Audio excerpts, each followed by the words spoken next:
रितिका जो है उनको हम आयरन लेडी कहते हैं। She is very courageous, very hard working and very focused. और आज हमें पूरा विश्वास है उनकी स्टोरी सुन के आप हर कोई अपनी सीट पर डायमंड। नमस्कार, मेरा नाम रितिका है और अगर मैं अपने बारे में बात करूं तो बचपन से बहुत ज़्यादा एम्बिशियस थी मैं। शुरू से मुझे लगता था कि मैं कुछ कर सकती हूं। और अगर मैं बात करूं अपनी, तो मेरे फादर ने एक बार मुझे बोला कि देखो उसका जो बच्चा है ना वो कितना अच्छा करता है, इसको स्कॉलरशिप मिलती है, तुम क्या कर रही हो? मैंने कहा बस अगर मैं ये दिला दूँ तो खुश हो जाओगे? बोले हाँ। मैंने कहा ठीक है। और मैंने थ्रू आउट स्कॉलरशिप से पढ़ाई करी just to make my father happy. अगर मैं अपनी और बात करूं तो मैं दिल्ली टॉपर हूं NIIT से। अगर मैं अपनी बात करूं तो मैंने 8 साल का डिप्लोमा किया हुआ है कथक में और I am a national winner. और मैं बैडमिंटन की भी नेशनल विनर हूं। और अगर मैं बात करूं, मैंने इंग्लिश ऑनर्स किया हुआ है। और ये सारी चीज़ें मैं कर रही थी क्योंकि मुझे ये लगता था कि जितना ज़्यादा चीज़ें मैं कर लूँगी तो मेरे को बहुत अच्छा जॉब मिल जाएगा, बहुत कुछ मैं आगे कर पाऊँगी। करते करते करते करते करती जा रही थी मैं। और उसके बाद से फिर मुझे लगा कि चलो मैं टीचिंग में चली जाती हूँ। मैंने टीचिंग की जॉब ज्वाइन करी। जब मैंने टीचिंग की जॉब ज्वाइन करी, मैंने 9 साल जॉब किया, 7 साल वहाँ पर बेस्ट टीचर लिया मैंने, और मैंने रेवाड़ी में जॉब किया। तो ये सारी चीज़ें जब मैं कर रही थी तो एक दिन मेरे फादर आके बोलते हैं कि यार तुम ना jackal of everything master of nothing. मैंने कहा यार ये कमाल है। पहले कह रहे थे ये भी करो वो भी करो, ऐसा करो वैसा करो। अब जब मैंने इतनी सारी चीज़ें कर ली तो बोलते जी आप तो बहुत सारी चीज़ें कर चुके हो, पर आप मास्टर किस चीज़ में हो? Thanks God. तो सबसे पहले मैं ईश्वर को थैंक्स करूँगी क्योंकि बिजनेस अपॉर्चुनिटीज़ सबके पास आती है, बट ईश्वर यहाँ बैठे जितने भी लोग हैं और मेरे जैसे लोगों के ऊपर एक ब्लेसिंग करता है, एक ऐसे हाथ रख के बोलता है कि ये तुम्हारा मौका है, तथास्तु, और जाओ इस बिज़नेस में आगे बढ़ जाओ। तो ये आपके साथ भी हो सकता है। अगर मैं बात करूँ ईश्वर के बाद, तो जिनके कारण मैं यहाँ खड़ी हूँ, मेरे माँ बाप, मेरे माता पिता, वो नहीं लाते इस दुनिया में तो मैं आपके सामने थोड़ी खड़े होकर बात कर सकती थी। सो मैंने अपने पेरेंट्स से बहुत कुछ सीखा।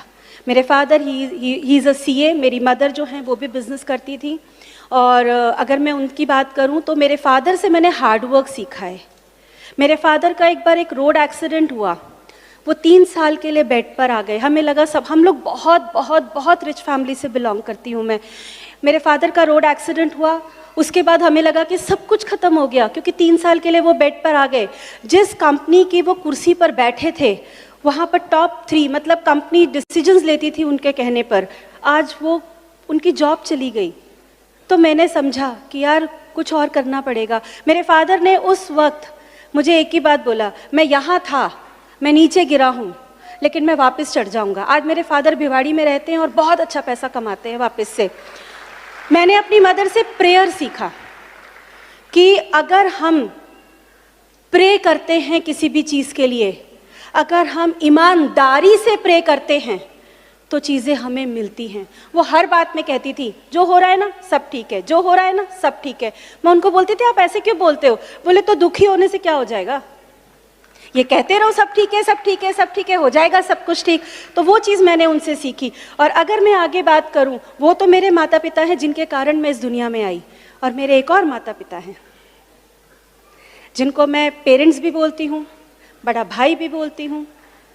उनकी वाइफ मेरी बहुत अच्छी फ्रेंड भी है, none other than Dharmendra and Meenakshi Rani. मैं चाहूंगी इससे ज्यादा जोर से ताली बजा सकते हैं आप मेरे मेंटर के लिए। बेस्ट मेंटरशिप वो हमें देते हैं, जो मुझे इस बिजनेस में लेकर आए थे बलजीत भैया। अगर वो ये बिजनेस नहीं दिखाते तो मुझे पता ही नहीं चलता कि ऐसा भी कुछ दुनिया में है। अगर मैं उनके आगे बात करूं तो बहुत बहुत बहुत अच्छे मेंटरशिप प्रोग्राम के अंदर मैं चल रही हूं। और अगर मैं उनकी और आगे बात करूं तो आप सोच के देखो कि वर्ल्ड के नंबर 1 क्राउन कपल,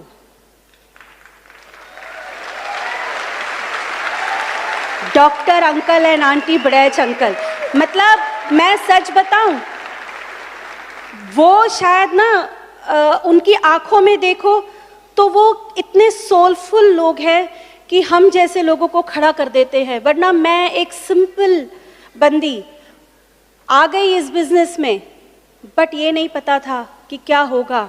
बट ऐसा मेंटरशिप प्रोग्राम जॉब में नहीं मिलता। मेंटरशिप प्रोग्राम मैंने किया है, जॉब में मेंटरशिप प्रोग्राम नहीं मिलता। और अगर एक और नाम मैं लूँ, मुझे बहुत अच्छे लगते हैं, सरबजीत जी एंड कमलजीत कौर। मतलब भैया का जब भी फ़ोन आ जाए ना मेरे पास में, मुझे बहुत अच्छा लगता है, क्योंकि वो बड़े प्यार से बात करते हैं। आप सब लोग उनको गोल्डी भैया भी बोलते हैं। अगर मैं और आगे बात करूं, मतलब आपको पता है जब मैं जॉब में थी ना, तो मुझे बार बार एक चीज़ कहा गया, और मेहनत करोगी ना तो आगे बढ़ जाओगी, और मेहनत करोगी ना तो आगे बढ़ जाओगी। तो मेरे को एक फॉर्मूला समझ में आया था कि अगर मैं ये करूँगी ना तो मैं जॉब में आगे बढ़ जाऊँगी। तो वो फॉर्मूला क्या था कि आप हार्डवर्क करो, क्वालिफिकेशन बढ़ा लो, बहुत सारा टाइम लगा लो, छोटा मोटा बैंक बैलेंस तो मिल ही जाएगा। लेकिन जब मैं इस बिज़नेस में आई और इस बिज़नेस का फॉर्मूला मुझे समझ में आया, वो फॉर्मूला जानना चाहेंगे? वो फॉर्मूला था हार्डवर्क करो, एक सही और राइट एंड सच्चा प्लानिंग करो, एंड शिद्दत से उस सक्सेस के लिए प्रे करो। जब आप ये 3 चीज़ें करेंगे तो सक्सेस की सीढ़ी वहाँ से लेकर यहाँ तक की बहुत आसान हो जाएगी। मानते हैं आप लोग? बस इतने लोग ही मानते हैं। मैं आपको बता सकती हूँ, अगर मैं यहाँ खड़ी हूँ ना तो हार्डवर्क तो मैं बहुत टाइम से कर रही थी, लेकिन जब मैंने इसमें प्रेयर ऐड किया ना तो मेरे ही इसी काम के रिजल्ट्स दुगने हो गए। तो आप भी अपने काम के अंदर प्रेयर ऐड कर दीजिए। अगर आप प्रेयर ऐड कर देंगे, क्योंकि ब्रिट वर्ल्ड वाइड हमें क्या सिखाता है, अंदर की पावर बढ़ा लो, बाहर की दुनिया तो अपने आप बढ़ जाएगी। तो यही हमको करना है। अगर मैं बात करूं अपनी, तो मुझे ना सीरीज़ बुक से बड़ा डर लगता था, क्योंकि इतनी पढ़ाई कर लो ना तो बुक्स देख के डर लगने लगता है। लेकिन एक ही बात समझ में आई थी फ्रेंड्स की, अगर मैंने किताबें नहीं पढ़ी, अगर मैं ब्रिट की अच्छी स्टूडेंट नहीं बनी, तो वहाँ से यहाँ तक का सफ़र 100 साल में भी पूरा नहीं कर पाऊँगी। तो यही मैंने सीखा और यही मैंने किया कि अगर मैं स्टूडेंट अच्छी बन जाऊँगी। मैं अगर अपनी बात करूँ तो मेरे छोटे छोटे बच्चे हैं, अब तो बड़े हो गए। जब मैं आई थी तो छोटी थी, मेरी डॉटर 4 साल की थी। मेरी डॉटर अभी 18 साल की है और वो देहरादून में पढ़ती है, एरोस्पेस इंजीनियरिंग कर रही है, और मेरा बेटा 10 साल का है। मैंने कभी भी अपने बच्चों का बहाना नहीं किया फंक्शन में आने के लिए। कभी भी ये नहीं बोला कि मैं अभी बच्चों का काम कर रही हूँ तो मैं सीडी या बुक नहीं पढ़ सकती। पता है क्या है, सब कुछ 24 घंटे के अंदर है। मुझे प्लान करना था और मैंने एक ही बात समझी थी कि अगर मैं 2 बच्चों के लिए किसी भी चीज़ का एक्सक्यूज़ नहीं कर रही हूँ, तो ये जो बच्चा जो मुझे और मेरे बच्चों को पाल सकता है, मैं इसके कामों के लिए क्यों एक्सक्यूज़ कर रही हूँ। मैंने इसके काम के लिए कभी एक्सक्यूज़ नहीं किया। मेरे पास बहुत थोड़े से पैसे होते थे, पर मैं पहले सीडी खरीदती थी, पहले मैं बुक खरीदती थी, पहले मेरी अपलाइन जब भी टिकट्स प्रमोट करती थी ना तो I was always be the first one to buy. और मैंने कभी उनको नहीं बोला कि मैं ना आज टिकट दे दो, मेरे पास पैसे नहीं है, मैं कल दूंगी पैसे। मैंने ऐसा कभी नहीं किया। टिकट लिया, पैसे दिया। क्यों? क्योंकि जब आप किसी चीज़ की सही तरीके से कीमत अदा करते हैं तो वो आपको बरकत देता है। टिकट उधार लेके तो करना कोई फर्क नहीं पड़ता, सीडी उधार लेके सुनना कोई बड़ी बात नहीं है, बुक को उधार लेके पढ़ना कोई बड़ी बात नहीं है, लेकिन जब मैं उसकी कीमत अदा कर दूंगी तो वो मेरे लिए बरकत लेकर आएगा। ये मैंने सीखा था। अगर मैं अपनी और बात करूं तो मुझे हमेशा से ये था कि मैं ना कभी भी किसी भी, जब 2 लोग बात करें और मेरा नाम ले तो किस्से की तरह ना ले। ये ना कहे अरे वो बेचारी, ओहो वो नहीं कर सकती थी। मैं हमेशा से ये चाहती थी कि जब लोग मेरा नाम लें तो लोग बोले यस, ये है वो जो कर सकती थी और इसे देखकर मैं कर सकता हूँ। ये मैंने हमेशा अपने आप को दिया कि I wanted to always be an example. मैं एग्जाम्पल बनना चाहती थी कि मेरा नाम जब लिया जाए तो एग्जाम्पल की तरह लिया जाए। और एक और बात मुझे समझ में आई थी कि अगर मैं ये बिजनेस, आप लोगों में से कितने लोग गाड़ी चलाते हैं? आप थोड़ा शोर नहीं मचा सकते?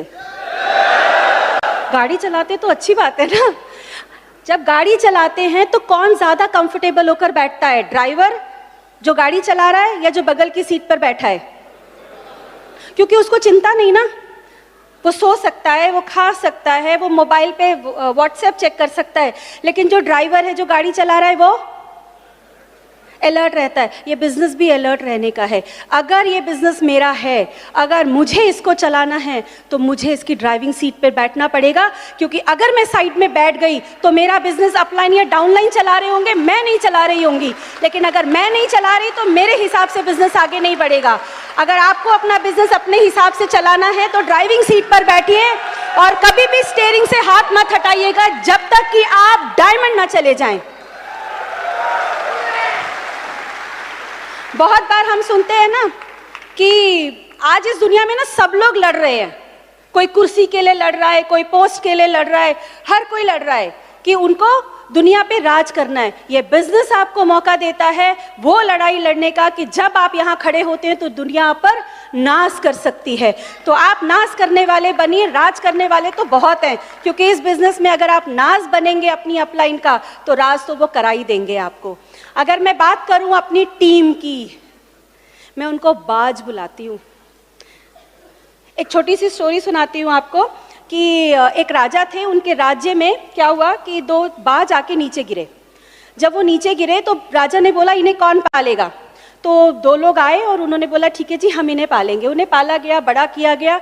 एक बाज बहुत ऊपर उड़े और एक बाज उड़ के वापिस आके डाल पर बैठ जाए। राजा ने बोला यार तुम दोनों को एक ही चीज दे रहे हो, एक ही सीडी, एक ही बुक, सब कुछ तो दे रहे हो, पर एक उड़े जा रहा है, एक बार बार आके डाल पे बैठ जाता है, ऐसा क्या है। तो एक सबने कोशिश किया, कुछ नहीं हुआ। एक बहुत ही गरीब इंसान आया और उसने आके बोला कि मैं कुछ कर सकता हूँ। राजा ने बोला करो। और जब उसने कुछ किया तो वो बाज उड़ने लगा। पता है उसने क्या किया, उसने वो डाली काट दी जिस पे वो बाज बैठ सके।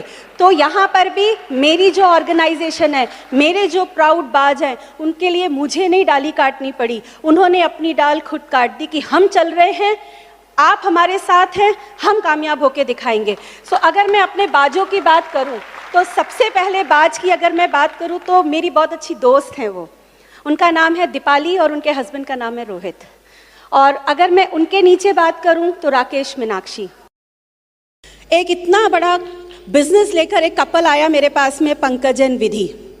सोचो कई बार हम बोलते हैं ना कि मेरी तो बुरे पास तो टाइम नहीं है, मैं कर नहीं सकता। मेरी टीम में ना 2 ऐसे प्लैटिनम्स हैं जिनके शिफ्ट ही हमेशा रात को होती है। वो रात को जाते हैं 2 बजे और सुबह आते हैं 12 बजे। अब आप सोच के देखो, सोना भी ज़रूरी है, बिजनेस भी करना है, but they are platinums in that business. Pankaj Vidhi के नीचे आए आदेश सोनिया। आदेश सोनिया अब्रॉड रहते थे, इंडिया में किसी काम से आए थे और आने के बाद मैंने उनको बिजनेस प्लान दिखाया और वो वापस गए ही नहीं। Power of the business, it was not my power, it was power of business, it was power of breed system जिन्होंने उनको रोक दिया, क्योंकि उन्हें पता चल गया था कि अगर वो वहाँ जाएंगे तो इतना सा इनकम बढ़ा सकते हैं, लेकिन अगर यहाँ टिक के इस एजुकेशन सिस्टम और एमवे के साथ जुड़कर काम करेंगे तो इतना बड़ा बिजनेस खड़ा कर सकते हैं। They have a huge business. उनके नीचे प्लैटिनम है आशीष स्वाति, अभी ये सब बैंकॉक से घूमकर आए हैं। उनके नीचे Badal Shruti architect couple running their own company, इतना बिजी कपल। मतलब मैं जब उनसे मिली फर्स्ट टाइम तो मुझे उनको बोलना पड़ता था कि यार आप 10 मिनट तो निकालो मिलने के लिए। तो वो कहते थे अगर हमने आपको 10 मिनट दे दिए ना तो फिर हमारे पास अपना काम करने के लिए 10 ही मिनट बचेगा। मैंने कहा कोई बात नहीं। और कमाल की बात देखो कि तब वो एक बिजनेस करके परेशान रहते थे, आज वो एमवे बिजनेस इतना बड़ा खड़ा कर गए कि उनका बिजनेस भी बढ़ रहा है। So power of this business and Brit education. अगर उनके नीचे बात करूं तो राकेश, मीनाक्षी। अगर मैं उनके नीचे बात करूं जेपी, हेमलता। और इस मेरी फ्रेंड ने, दीपाली ने, एक इतनी बड़ी ऑर्गेनाइजेशन खड़ी की जिसमें एक फाउंडर एमरल्ड निकल कर आए जिनका नाम है जितेंद्र एंड प्रीति। उसके बाद अगर मैं बात करूं, उन्होंने बहुत बड़ी ऑर्गेनाइजेशन खड़ी की। देवेश, कविता, विशाल, भावना, कुलदीप विदुषी, अजय, कंचन, बहुत बहुत बहुत सारे लीडर्स उनके टीम में आए और वो सारे इतनी बड़ी उड़ान भर रहे हैं कि आने वाले टाइम में आप हर किसी को यहाँ पर देखेंगे। अगर मैं अपनी दूसरी ऑर्गेनाइजेशन की बात करूँ तो जब वो इस बिज़नेस में आए थे ना तो हम बोलते थे कि अगर ये थोड़ी देर चुप बैठ जाएं तो हम मीटिंग कैरी कर लें, लेकिन धीरे धीरे करते करते इतना बड़ा बिजनेस खड़ा कर दिया उनका नाम है समय सिंह एंड सोमवती। अगर मैं उनके नीचे की बात करूं, सबिता एंड सूर्य प्रकाश, मैं सबिता के बारे में ज़रूर बताऊंगी। एक कहते हैं ना कि प्रोडक्ट बड़ा काम करता है। सविता मेरी पड़ोसन होती थी और वो बार बार बोलती थी कि मैं सारा दिन कपड़े धोती हूँ, आप बड़ी जल्दी कपड़े धो लेती हो। मैंने बोला आप भी जल्दी कपड़े धोना चाहती हो? बोले हाँ। मैंने कहा एसेट ले लो, और एक ऐसे एड से वो इस बिजनेस में आई एंड शी इज प्लैटिनम। सोचो, एक ऐसे एड। अगर मैं एक और शख्स की बात करूं, वो कंप्यूटर्स में डील करते हैं, उनका नाम है राम। और अगर मैं एक और कपल की बात करूं, अविनाश एंड बिंदु त्रिपाठी, मतलब ये वो बाज हैं जो उड़े जा रहे हैं, उड़े जा रहे हैं। और कमाल की बात है कि इन्होंने मेरा हाथ ऐसे पकड़ रखा है कि इनकी उड़ान में मैं इनका साथ दे पा रही हूँ। अगर मैं अपनी अगली ऑर्गेनाइजेशन की बात करूँ, अंजू जोशी, आप लोग बोलते हैं ना कि टाइम नहीं है, आपको भी बहुत लोग बोलते होंगे ना टाइम नहीं है। ये बंदी 9 to 6 जॉब करती है गवर्नमेंट जॉब में, पर प्लैटिनम चली गई। क्यों? अगर मेरा मुद्दा क्लियर है ना, तो सिचुएशन मैटर नहीं करता। अगर मैं लोगों से जाके सिचुएशन डिस्कस करूंगी तो मुद्दा छोटा हो जाएगा, लेकिन अगर मैं लोगों से जाके मुद्दा डिस्कस करूंगी ना, तो सिचुएशन गायब हो जाएगा। तो ये वो लीडर है मेरी। अगर मैं अगली लीडर की बात करूं, योगिता, 24 साल की लड़की। लोग बोलते हैं ना इस उम्र में तो दुनिया में उड़ रहे हैं, नहीं, ले आइए जनवाई, बहुत अच्छे होते हैं जनवाई को लाना। योगिता, उसके नीचे Ashok and Pratima, IAS officer, जिनके पास बिल्कुल टाइम नहीं, मुजफ्फरपुर में पोस्टिंग है उनकी, वाइफ दिल्ली में रहती हैं, लेकिन कर दिया कमाल, मुद्दा क्लियर था। अगर मैं उसके बाद अपनी एक और ऑर्गेनाइजेशन की बात करूं, सचिन एंड पायल, क्या बाज है मेरी उस टीम के अंदर।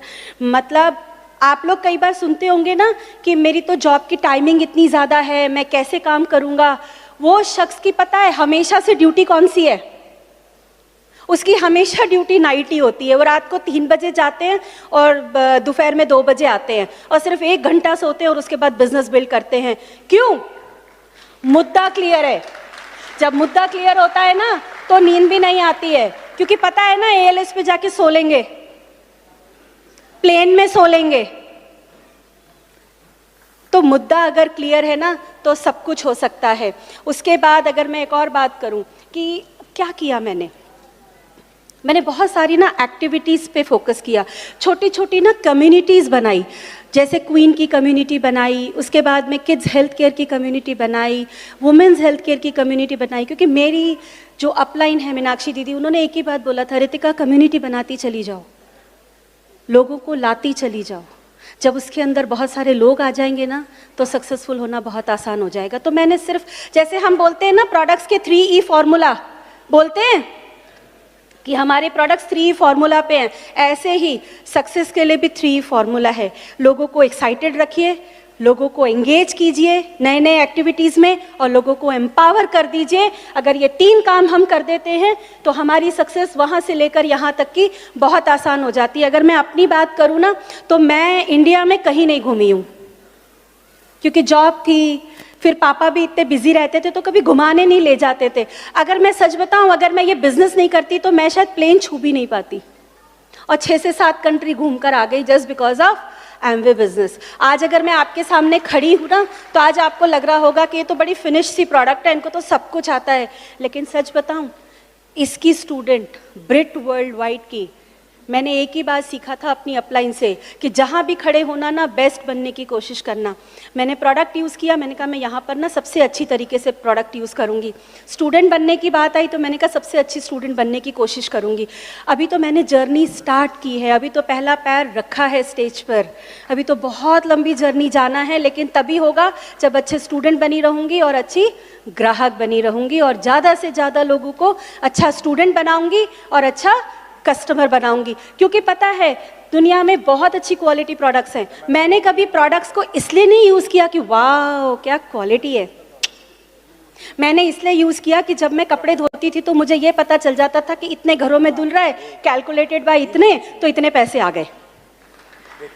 अगर कोई पेस्ट कर रहा होता था तो मैं कहती थी कैलकुलेटेड बाय 100, अच्छा नहीं 1000, ओके इतने 1000 लोग एक साथ इसी वक्त पेस्ट कर रहे होंगे, इतने पैसे तो मेरे अकाउंट में आ गए। मैंने प्रोडक्ट इसलिए यूज़ किया क्योंकि उसके अंदर छिपा था। आज मेरी बेटी जिस कॉलेज में पढ़ती है ना, जो पैसे उसके मैं दे पाई हूँ, दैट इज़ जस्ट बिकॉज कि मैंने यहाँ पर सच्चाई से ग्राहक बनी और सच्चाई से स्टूडेंट बनी। आज मैं और मेरे बच्चों को वो बच्चा पाल रहा है। जब मैंने अपने बच्चों की छोटी छोटी चीज़ों से कॉम्प्रोमाइज़ करके उस बच्चे को सही तरीके से पाल दिया, तो आज वो मेरे घर का रेंट दे रहा है, वो मेरी गाड़ी का पेट्रोल भरवाता है, वो मेरे बच्चों की फीस देता है, हम जो खाना खाते हैं वो उससे आता है। मैं आपके सामने खड़ी हूँ, दैट इज जस्ट बिकॉज एक अच्छा स्टूडेंट बनना और एक अच्छा ग्राहक बनने के कारण आया है।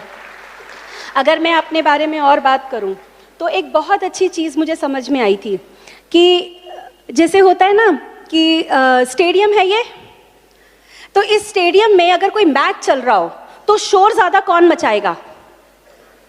आप बोलेंगे नहीं तो मैं नहीं बताऊंगी, कौन ज्यादा शोर मचाएगा? ऑडियंस शोर मचाएंगे। और प्लेयर कैसे करेंगे? ज्यादा कौन होता है, ऑडियंस या प्लेयर? ऑडियंस। शोर ज्यादा कौन मचाता है? जब शोर ज्यादा मचता है तो प्लेयर क्या करता है? अपना बेस्ट देता है। अगर आपके पास कोई आके बोले तुमसे ना हो पाएगा, ये प्रोडक्ट वापस ले जाओ, मैं नहीं आऊंगा, मैं आ गया, मैं वापस जा रहा हूं, तो उसको बोलना तुम शोर मचाओ क्योंकि मैं बेस्ट परफॉर्म करने के लिए तैयार खड़ा हूं। क्योंकि जब ज्यादा शोर मचता है तो प्लेयर अपना बेस्ट दे के जाता है। आप सारे के सारे प्लेयर्स हैं मेरी तरह, और हमें ये पता है कि जितना शोर बाहर मचेगा उतना ज्यादा हम बेस्ट परफॉर्म करके जाएंगे। मैं तो प्लेयर हूं ना, तो मैं ऐसी बातें करती हूं। आप में से कितने लोगों ने कबड्डी खेला है? खेला है? कबड्डी में कितने प्लेयर्स होते हैं? 7 होते हैं। इस तरफ 7 खड़े थे और इस तरफ 7 खड़े थे। मैं हमेशा एमवे के जो रिवॉर्ड्स हैं ना, उनको कलर्स की तरह देखती हूं। 7 रिवॉर्ड हैं। रेनबो में कितने कलर्स हैं? 7 कलर्स हैं। आप में से कोई गारंटी से बोल सकता है कि मैं एक कलर एक बार में देख सकता हूं? आप जब देखोगे आपको 7 दिखेंगे। मैंने एमवे के रेनबो के कलर में से एक कलर चुना जो था हेल्थ।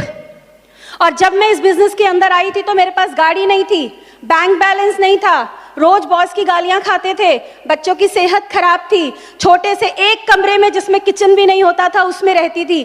तो यहां पर जो मेरे 7 खिलाड़ी खड़े थे वो मेरी सिचुएशंस थे और वो मुझे आगे नहीं बढ़ने दे रहे थे। मैंने एक स्मार्ट काम किया, आप भी कर सकते हैं। मैं इस तरफ खड़ी हुई और मैंने एक ही काम किया, मैंने यहाँ से चलना शुरू किया और बोलना शुरू किया, show the plan demo, show the plan demo, show the plan demo, show the plan demo. मैं हेल्थ लेके चली थी, आज आपके सामने खड़ी हूँ और ये सारी सिचुएशन धीरे धीरे सीढ़ियों से नीचे उतरकर इस हॉल में से भी गायब हो गई। कर सकते हैं ऐसा आप? मैं कोई स्पेशल नहीं हूं, बस मैंने एक ही काम किया।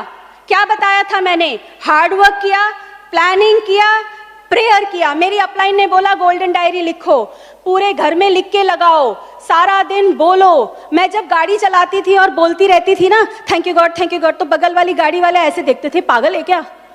और मैं उसको बोलती थी तुमको बोलना है ये बात? इतने गट्स रखने पड़ते हैं। सिचुएशन सबकी लाइफ में है, बहुत सारे हैं, उसको लेकर बैठा भी जा सकता है और उसी को मुद्दा बनाकर वहां से यहाँ भी आया जा सकता है। मैंने वही किया। मैं अगर अपनी डॉटर का एग्जाम्पल दूं तो जब अभी ये 12th का बोर्ड दे रही थी ना जिस वक्त, तो मैंने इसको एक ही बात बोला। मैंने कहा देखो तुम्हारा भी बोर्ड एग्जाम्स है, मेरा भी बोर्ड एग्जाम्स है, तुम भी कोचिंग जाती हो, मैं भी कोचिंग जाती हूँ, मीटिंग्स में, सेमिनार्स में। तो मैंने कहा देख भाई तू अपनी कोचिंग पे फोकस कर, मैं अपनी कोचिंग पे फोकस करूंगी। एंड कमाल की बात देखो कि हम दोनों ने अपनी अपनी कोचिंग पे फोकस किया and she got 92% in 12th। और मैं आपके सामने खड़ी हूँ। जिस कॉलेज में ये पढ़ती है वहाँ इसको 50% स्कॉलरशिप मिला। That is just because of Brit education. ये मेरे बच्चे ना सच में ब्रिट और एमवे का कॉम्बिनेशन है। आपके सामने ये खड़ी है, प्यारी लग रही है। आप सोच के देखिए जब ये 4 साल की थी ना तो ये बोल नहीं सकती थी, चल नहीं सकती थी। डॉक्टर्स ने कहा था ये 12 साल तक जिएगी। She is in front of you. Thanks बोलिएगा अगर आपको ये मौका मिला है एमवे और ब्रिट का।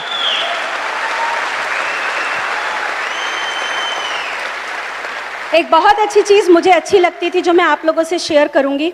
मैंने बहुत बार पढ़ा इस लाइन को और ये मुझे बहुत मोटिवेट करता था। मुश्किलें ज़रूर हैं मगर ठहरी नहीं हूं मैं। मंजिलों से ज़रा कह दो अभी पहुंची नहीं हूं मैं। कदमों को बांध ना पाएंगी मुसीबतों की जंजीरें। कदमों को बांध ना पाएंगी मुसीबतों की जंजीरें। रास्तों से ज़रा कह दो